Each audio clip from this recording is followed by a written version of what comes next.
Hi everybody, my name is Jim Losey and I'm running this website WPFixCenter.com. I'm here to help you out understanding how to make your site perform better, primarily, and we also look at security and backups and a lot of other things. This is technically my first video, although I'll have an introductory video somewhere else.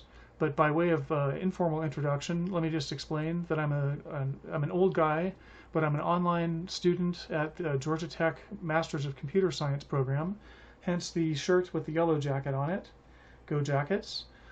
And I'll just explain real quickly that I'm using, it's called XSplit VCam, so if you see that my edges get a little fuzzy, I'm not really at the beach here. I'm not really sitting in front of Morro Rock, although I'd really like to be, but I'm actually based in Utah. So let's just jump right in and take a look at how to install WP Defender or WordPress, the WordPress plugin called Defender. I'm going to go ahead and make my screen full screen so you can see what's going on.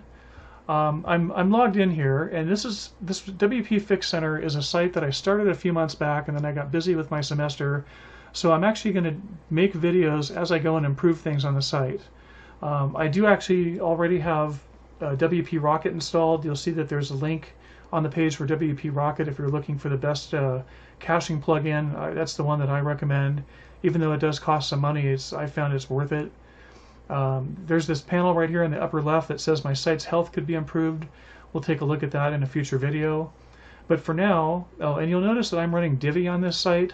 I actually have more experience with Genesis under WordPress, but I purchased Divi a long time ago for a customer and have it in my name, and I just wanted to use it on this site to get some exposure to Divi.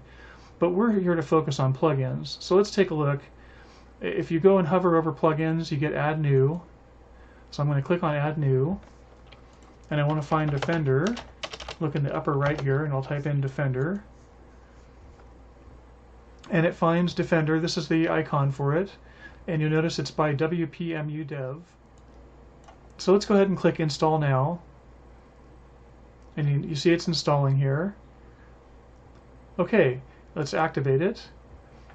Now the two things that we're going to do right away with WP Defender, or with Defender, is we're going to turn on two-factor authentication for this site, and we're also going to go and we're going to mask the login area. You'll notice here that currently at the top it says WPFixCenter/WPAdmin. A lot of people that try to hack into your site, and there are, believe me, there are actively people trying to hack into your site. That's not just a made-up thing. And you'll get some logging in Defender that can actually prove that to you.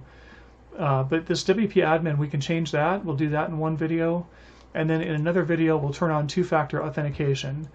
But for now, the way you start looking at Defender settings is you find in your plugins here, you find Defender and click on Settings. And you notice right away, it's giving me an option for quick setup. I don't know if you saw it real fast, but it said it was finding 12 security issues. There's a lot of things that by default are not secured in WordPress, and that can be fixed. So Defender is my favorite plugin for doing that. Okay, well that's it for this video, and I'll come back in another video and we'll start to address some of these issues. And like I said, the very first issue we're going to address is down here. It's called two-factor authentication. We'll activate that, and again, I'll show you that in another video. All right, thanks for watching.